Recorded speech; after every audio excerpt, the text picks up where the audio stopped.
Hello Crafties! So ngayon, isi-share ko na sa inyo kung paano ako nagpiprint ng back-to-back notebook inserts. So first, dapat may template po tayo. Yan. And then second, isi-check po natin yung size.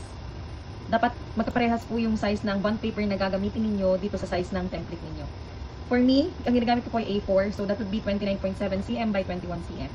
Next is, ida-download naman natin siya as a PNG file po. So mamimili na lang ako dito.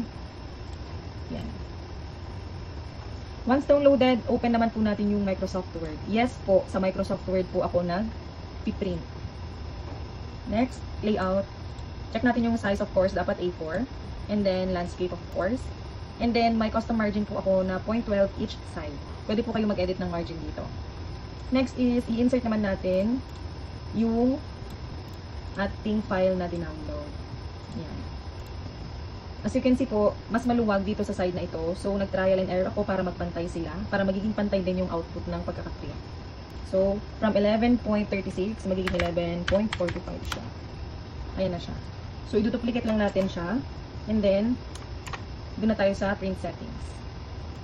Make sure lang natin na tama ang ginagamit nating printer. Kasi kagaya ko, madami din namang mga crafters na madaming printers. Yan. So, ang gagamitin ko is Brother DCP T730DW. Ang settings ko is plain paper, and then high, tapos A4 of course, and then mag two-sided tayo. Hindi ko na ginagalaw dyan banda. Dito na lang ako nag-edit. So, flip on short edge. Nag-try din po ako mag-flip on long edge and baliktad po dun sa kabilang side niya or dun sa back side niya. Yan. So, ready na tayo for printing. Let's go for 5 copies. Ayan, eto na po yung output o printed output. Yan po. And I hope nakatulong po ito sa inyo. Thank you so much for watching.